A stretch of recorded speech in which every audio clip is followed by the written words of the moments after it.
What's going on, guys? Welcome to a new video. We got an unfamiliar pickup truck here. Well, maybe it's familiar if you watch enough YouTube channels on shed hunting. Martin recognized it. Look who I'm with. We got Trent from Rogue Outdoorsman. Been talking, I don't know, for years trying to get a shed hunt together, and we finally put a day together. And we're gonna go hit it for sheds. I think in this country, which by the way, neither of us have ever hiked, you have a chance for elk, deer, who knows? So we're just gonna get out on the slope, see what we can do. We've got his wife, Tia, and I've got Kate with me. So they're ready, got their hiking sticks ready and packs full. So at least one full day minimum. Everyone I've talked to is like, yeah, when you shed hunt with Trent, you don't actually shed hunt with him, you just radio hike with Trent. So if he gives me his radio channel, we'll at least be able to keep in touch because this guy's a madman and he'll cover a lot of country. So we're gonna spread out, see if we can hit it. I don't know, 4 people, you think somebody ought to find something, so let's go check it out.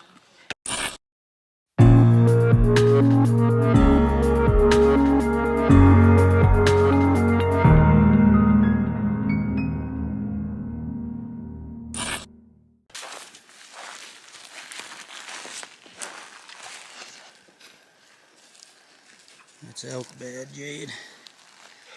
Starting to see some sign already as we're dropping elevation. Getting pretty late in the year. I know it's gonna get hot today, but really wanted to just link up with Trent. And if you guys aren't following Trent on his YouTube channel, it's called Rogue Outdoorsman. I'll put a link in the description box. Go check him out. His channel is full of shed hunting stuff, so if you like the videos we put here on Shed Tour, I know you're gonna love his content. My friends and I have always joked, like when we're out hiking, you can just tell the guy goes hard. And every time we're out hiking, our joke is like, dude, I went Rogue Outdoorsman and like went 2 canyons in. I went to the next canyon, I went Rogue. Just kind of an inside joke. I was telling him that earlier, but Kate and I are gonna take this little ridge down. And I did bring my tripod to glass off it with the binocular, so hopefully that's helpful. Well, we've been cruising around kind of in some shady canyons where honestly I think there might be a little bit of snow. So we pulled off on this slope, and basically right on the ridge line it turns to just more deserty country and obviously more sunny side, hopefully where some bulls have shed, and we're getting into some tracks, and boom, we found a dead head. And that thing is buried in there. What's that, Jade? She's eating it. Yeah, Jade's into it. I had Kate come down and she got to right at me and I was like, you see any elk antlers around here? It's like, no. You saw them in my phone screen first, huh? Uh-huh. She's like, what? You're on video mode. That is a head. So, nothing we care to pack out. Well, 2 miles in, and we were gonna go check the creek for water. And I was standing right here headed this way, and I looked down there and it's hard to see, but there's a white elk antler right side that looks actually pretty decent. So what we were doing is coming over here because there's a creek bottom on OnX, and we're like, well, let's go see if there's water. Jade's getting sick of it. She's tired and thirsty, and I haven't drinking a lot of water just because I've been preserving it. If there's water in the creek, we would fill up and Jade could just get some water, but I gotta show you this thing. It's down there a little ways, but it looks decent.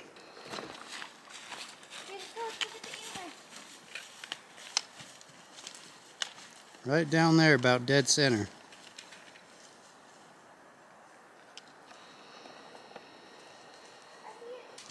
Jade, are you excited? Do you even realize what we found? It's a big white elk antler down there, Jade. Let's go get it. I hope there's water in the spring. He's shed right out of the creek bed, so there's got to be water, I think. Looks decent like last year's, which is cool. Jade, look. You know what that is? Jade, what's this? Conveniently propped up on the log for the squirrels. They did some damage on that side, but it's in good shape. Jade, check it out. Jade, look. Your first shed. Look, Jade. Look. It's the first shed. Are you excited? Jade, look. Look. What do you think? Pick it up, babe. Show it off. Oh yeah, that's from last year, huh? Oh, cool. Oh, did I just bop you on the head, Jade? Look. Still nice and brown on that one side. Look, Jade. Are you excited? You excited? Look. Oh look, she's like, let me chew on it. Oh, you want it? Good job. Right? Is it still dense and heavy? Oh, yeah. Show me the burr.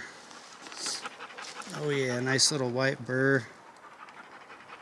Pretty sweet right down here in the bottom. This is the creek that we were hoping would have water, and I don't think it does. That's kind of a bummer, but at least we came down here and found that. Yeah, this is exciting. First one that Kate's been with me.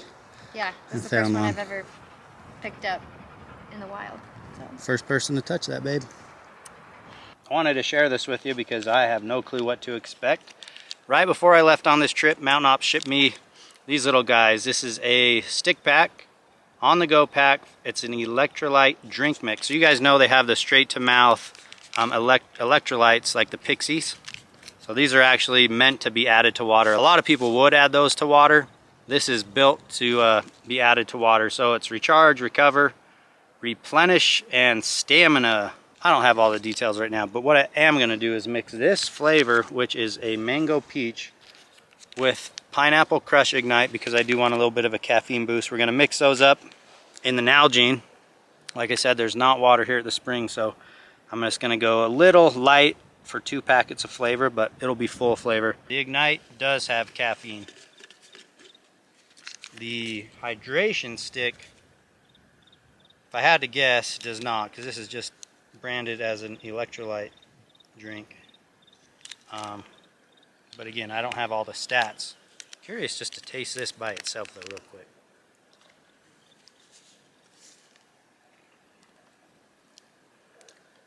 That's good. All the mangoes, all the peaches, the pineapples, the lemonades. Big fan of those. Mountain Ops is coming out with a lot of new stuff and a lot of new flavors. Let's see how those two flavors mesh.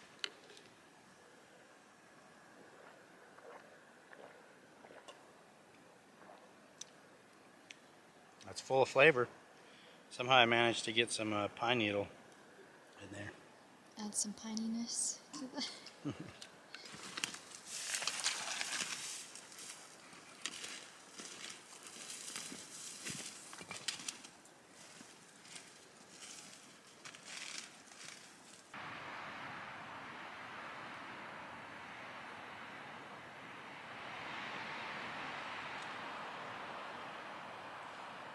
All right, Jade, we made it to the creek. Do you want some water or what? Okay, go in. Look at this, the bank of this little creek right here has a ton of tadpoles. That black ball down there, that's all tadpoles. All of them. Look at them all. What? What'd you see? It's a huge snake over there. I'm deathly afraid of snakes. Like, I don't like them. I'm trying to teach Jade not to approach them. It looks like a blow snake from here, but we don't know. Ooh, babe, I think that is a rattler. Are you effing serious? Are you effing serious? Yeah, that's... Yards away from that. I told you, they could be anywhere. Yeah, you don't want to mess with that guy. That's the real deal right there.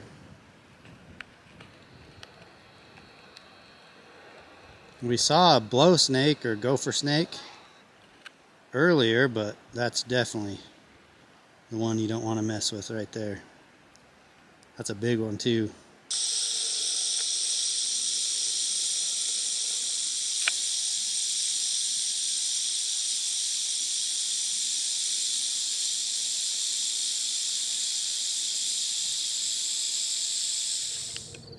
Here he is in his natural habitat. The Rogue Outdoorsman. He went rogue. Yeah. And it paid off. Bunch of chalk. Dude, that brown looks pretty sweet. When we first got out of the truck, hit a wrapper, saw motions, whew, and then 100 yards later, brown. And I'm like, what the hell? Just up and down. Let's see it, brown 6, huh? Yeah. Oh, I love those browns. Let me touch it. Light color. Yeah, cool. Heck yeah. Well, we got something to show for it anyways. I mean, I think I ran into 7, but I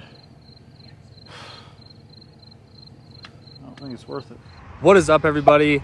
It's your boy. I'm tired of saying that. What is up, everybody? It's Logan, Logie Bear. How are you guys doing? How is your week going so far, you guys? We just had a call earlier this week, and I was like, I don't really have a vlog section, and Eric always says, just show what's going on in your life. Show what you're up to. And so I'm gonna show you guys what I'm up to today. I've been contemplating the idea of selling my truck. It is a 2016 Ram 1500 Hemi Sport. It's got the 5.7 liter Hemi in it. Really, really well taken care of. I'm just about to hit that 100,000 mark. So I'm to the point where it's like, do I want to do all of these, you know, mile marker services? Like, do I want to drop a bunch of money and do these 100,000 mile marker services, or do I want to sell it and maybe try out something new? And so I'm currently, when I say I mean we are currently test driving a new truck right now.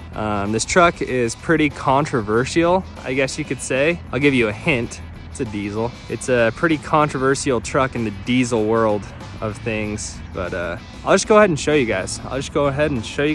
What we're test driving. And you gotta tell me, there's people out there watching this that are probably gonna be like, don't do it, but it's a pretty good deal. So I'm gonna show you guys, and you tell me what you think.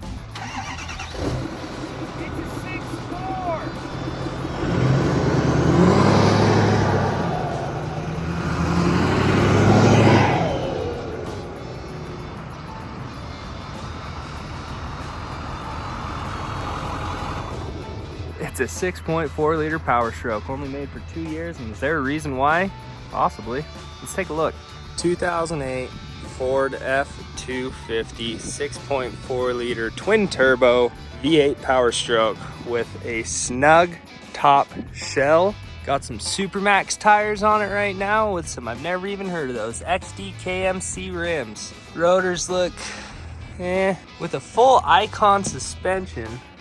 B&W trailer hitches. I don't know, you guys. I really don't know. Oh, this is new. Has it got a lockbox? I don't know, you guys. Tell me what you think. But 149,000 miles on this thing. I don't know if I'm gonna do it or not. Let's check out the inside. Not too shabby. Huge, gigantic cab. The cab is giant. This is like my first time ever being in a 6.4. Or this would be my first diesel truck ever. I believe the 6.4 is a 24 valve, but super clean interior, very roomy. It's got the standard bed, or long bed, which is nice. Oh, what is this? Oh, this is for that, I bet. But I don't know, you guys, you let me know what you think. Am I making a terrible mistake if I get this truck? Let's hop in it and let's drive it. All you diesel owners, please be quick in the comments as soon as you watch this video, because it is Wednesday. It is Wednesday, and I might be buying this thing on Friday. So you gotta either hit me up with a don't do it, or maybe that's a pretty good deal, do it. Like I said, full Icon suspension around, and I believe that's even some items down here. Yep. KC lights. Looks like they had a winch, but they ripped it out. But I mean, for the price, you guys, I'm really digging it. Even if I could just get another 100,000 miles out of it. Am I gonna get a Ford again? So I don't know. I don't know. I mean, it drives pretty well. Let's listen to that engine. Twin turbos means twin problems. I don't know. I don't know. I drove it on the freeway. It drives great. Shifts good. No like super hard shifts. I even hit some like potholes on the right and left side. No death wobble. But you guys let me know in the comments what you think. Might be test driving a couple different trucks today, but this is truck number 1. 08 F-250 6.4 with 149,000. I'm not sure what package the truck is. It has everything I can see but a sunroof. Super Duty? I don't know, is that a package? This will be my first diesel ever. So they want $21,000 for this truck, 21 for a diesel truck. And they're supposed to be running it through a 181 point inspection today. So sold my Ram for $29,500. Might save some money, downgrade a little bit, and get this truck for $21,000. I don't know. Let me know what you guys think. Is $21,000 worth it for a 2008 6.4 that's super clean? You guys let me know. It's going through the inspection today, so hopefully it passes everything, and we'll see. Let's go test drive one more truck, see what that one's like. 6.7. This is the other option. I'm not sure. He literally said they just got this one like 2 hours ago. It looks fairly clean. Inside's nice. This one has 179,000. This one's not bad. He's like, I think it's deleted. And I went and drove it over here, obviously. Popped the tailgate. And there's the whole DPF right there. Yeah, she's been deleted. Another thing that's a little sketchy about this one is this system they got going on here. I don't know what kind of system that is. Anti-open the tonneau system, so that is. Dang near straight piped after the muffler, but not a bad truck. I don't know, you guys. Am I crazy for wanting to buy a diesel? Am I crazy for wanting to buy a Powerstroke? Let me know in the comments below. This one definitely drives a little better. The 6.4 felt like it had so much play, like in the steering wheel on the freeway. It definitely has a lot more extras. It has the snug top, which is rad. Aftermarket bumpers, side rails. It's an okay truck. I just got to keep it in my mind. It's, you know, like, trucks are expensive, and that truck's not that expensive for what you're getting. 21,000 isn't much for, you know, a Powerstroke like that with all those things on it. But I don't know. I'm gonna head into work. Maybe I'm crazy for test driving all these diesel trucks, but maybe I just want a little of that in my life, you know? Then, hey, listen, I could pull the giant Grand Lodge. Ryan's the only one out of all of the Hush crew, out of me, Casey, Matt, Eric. Brian is the only one, and he has a Cummins turbo diesel. He's the only one with a diesel truck. And that trailer fully loaded weighs like 12,000 pounds, so he's the only one that gets to pull it for now. Maybe the 6.4 will change things up, but I'm gonna take this back. Still have that 6.4 in my brain. You guys leave a comment. Tell me what you think. Tell me if I'm getting myself into a big nightmare if I get that truck, or maybe it passes all inspection. I pay a little extra and get an extended warranty on it. That's an option too. But welcome back to the Hushlife vlog, folks. That has been Truck Talk with Logan. Oh man, all this diesel power stuff has really lit a flame underneath me, and I don't know anything about it. I'm looking to get my first diesel truck. Maybe it'll be that 6.4, maybe it won't. But have a good day. As always, stay classy. We'll see you guys in the next one. All right, guys, I thought I would do something a little bit different today for my portion of the vlog. I have a limited entry bear hunt here in Utah, and I'm gonna go over the gear I am taking, and I'm taking it all kind of truck style. So this is the bin I'm gonna be taking in my truck. It's the new size of the YETI Go box. So let's dive right in. So when you open this thing, I kind of have it divided into sections. I have camera gear on the tray and below. And then here I have some hunting gear with clothes, and then some more hunting clothing. So let's dive right into it. We'll start from hunting clothing and move towards camera gear. That way, if you're not a huge camera gear fan, you can just not watch the end of it. So right here, starting off, I have my FHF bino harness. I have a Peak Designs camera clip on the bottom for my camera. I have my wind checker. In here, I have earplugs and an extra chapstick. I have the Vortex Viper rangefinder right here. I believe this is the 3000. So this thing is pretty sweet for archery or rifle. And then I'm running the Vortex Razor UHD binoculars, and yeah, love these things. 10x42s. I failed to mention I have the Outdoorsman's post here to attach it to a tripod.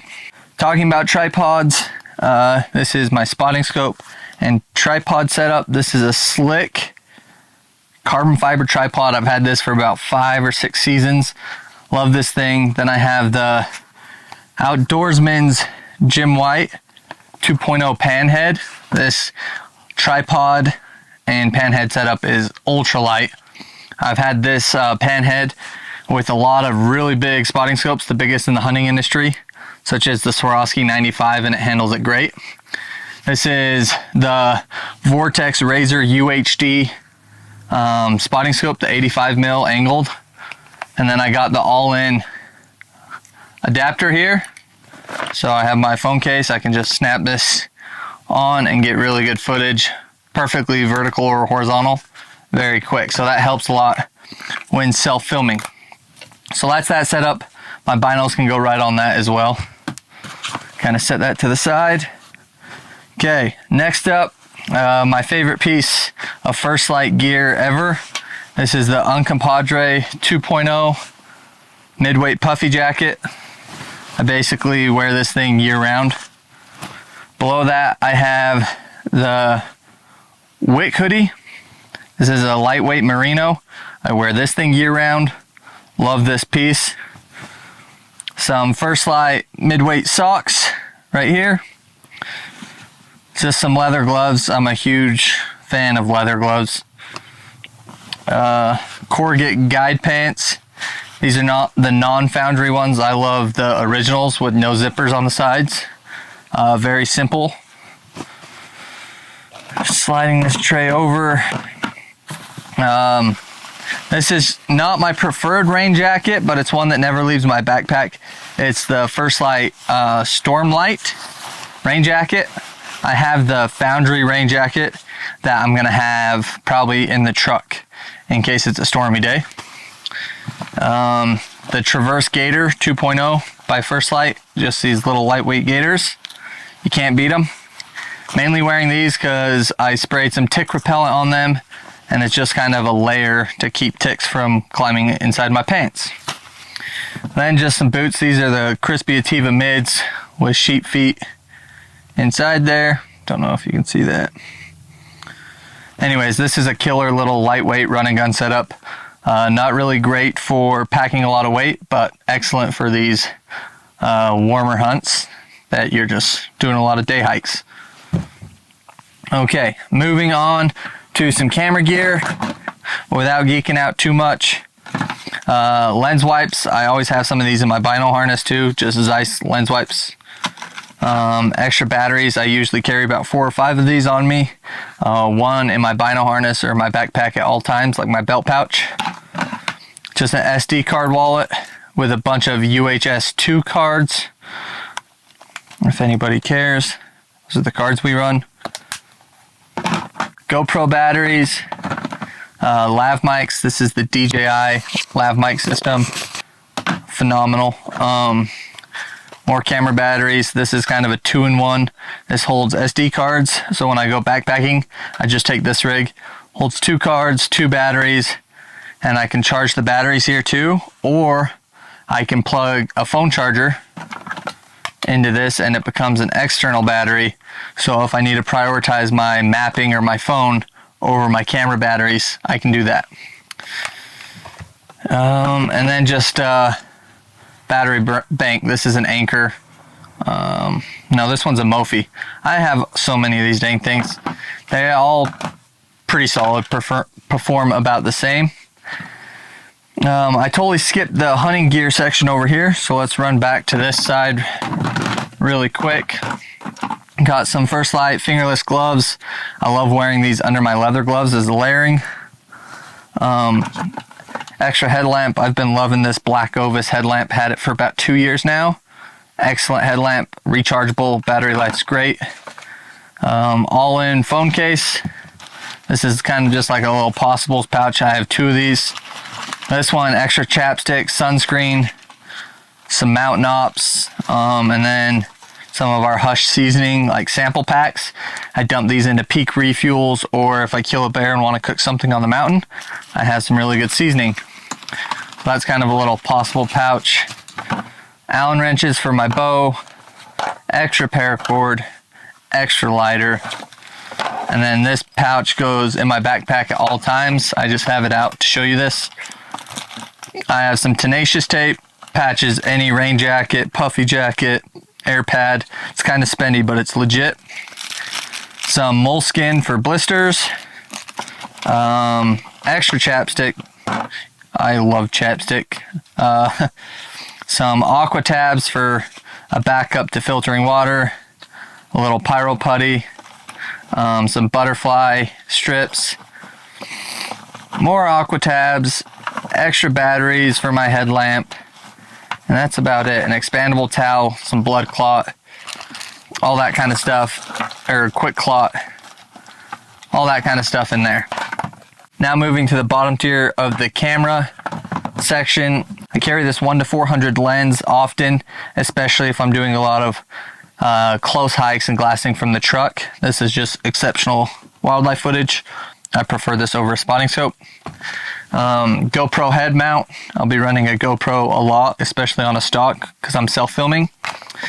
And then just some sleeping stuff if I have to sleep out there.